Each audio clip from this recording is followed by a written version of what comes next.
He was baseball's golden captain, a war general in cleats. Every pitch he caught, every signal he gave, Mickey Cochrane didn't just play the game, he led it. But on May 25, 1937, at Yankee Stadium, everything changed. The sun was shining, the crowd was buzzing, people were cheering. No one knew that this joy would soon turn into mourning. Then, one pitch shattered that silence forever. A 3-1 count, a rising fastball, and a thud that echoed deep inside the skull. Mickey Cochrane fell to the ground, completely motionless. And in that moment, baseball lost one of its greatest legends. Not to retirement, but to an injury that ended his career. This isn't just the story of an injury. It's the story of a hero's fall, a stadium silence, and a game that would never be the same. This is the story of Mickey Cochrane, the man whose fractured skull helped make baseball safer in the future. Mickey Cochrane was born on April 6, 1903 in Bridgewater, Massachusetts, a small New England town that would produce a giant of the game. He wasn't born into a wealthy family. There were no spotlights. His toughness came from life itself, and when he stepped on the field, he transformed.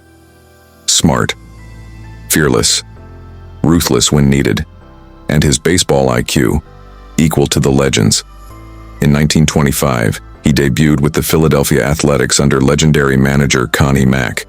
Cochrane was only 22, but from day one he looked like a veteran. That season he hit a .331 batting average, incredible for a rookie catcher. But it wasn't just his hitting. His mental game was different. Cochrane controlled pitchers like a chess master. He turned average arms into dangerous weapons. By 1928, he was the American League MVP. By 1929, a world champion. The Philadelphia A's were becoming a dynasty, with Cochrane as their leader, alongside sluggers like Jimmy Fox and pitchers like Lefty Grove. They won the World Series in 1929, again in 1930, returned in 1931. Cochrane wasn't just a player, he was the team's heart. Loud in the dugout, calm under pressure. But 9 years later, everything changed. In December 1933, Mickey was traded to the Detroit Tigers, not just to play, but to lead. He became a player-manager, a rare combination. And what did he do? In 1934, he led the Tigers to 101 wins, a record for a rookie manager. Won MVP again, took the Tigers to the World Series, and in 1935, he delivered. Detroit won the championship. Game 6, Cochrane himself scored the winning run. By then, Mickey wasn't just a player, he was an icon. But the game doesn't care. It can be cruel. And fate. It doesn't ask permission. May 25, 1937. Detroit Tigers versus New York Yankees. Location, Yankee Stadium.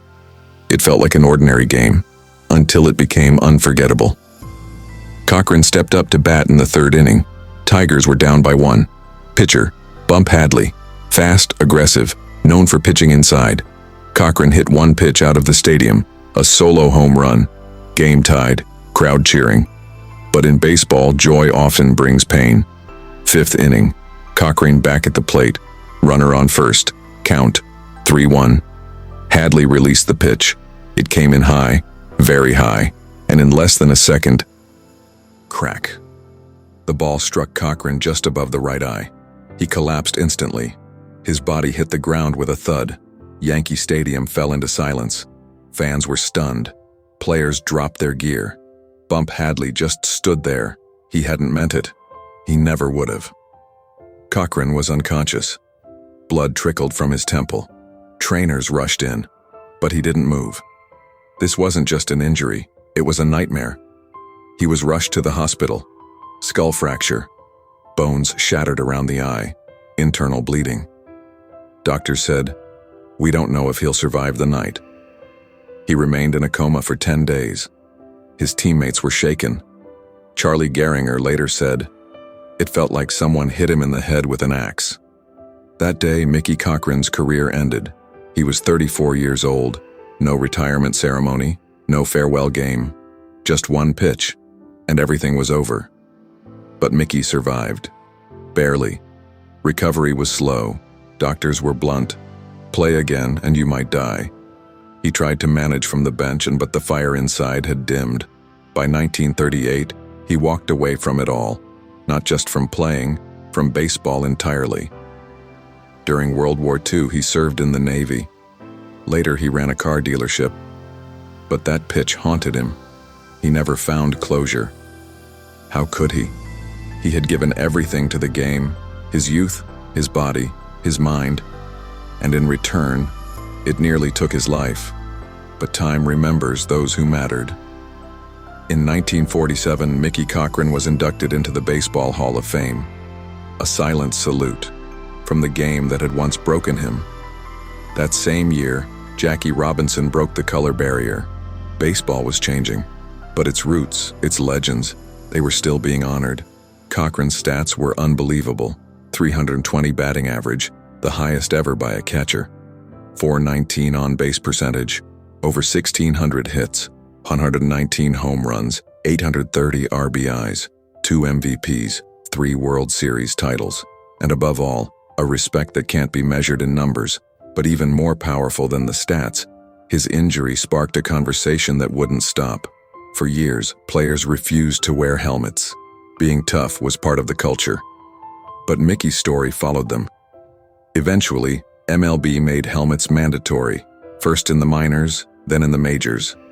Today, every batter steps in wearing a helmet, with ear flaps, because of Mickey, because of that one pitch. He passed away in 1962, just 59 years old. Cancer took him, but his legacy, still alive. In every fully geared catcher, there's a piece of Mickey. In every manager leading from the dugout, they walk in his footsteps. And every player who thanks their helmet after getting hit, they carry Mickey's story within them. He wasn't the loudest, he wasn't the flashiest, but he was a hero baseball can never forget, because he gave it everything, even when the game gave him pain in return. This was the story of Mickey Cochrane, not just a catcher, not just a manager. He was a symbol of courage, of sacrifice, and of a game that's full of humanity.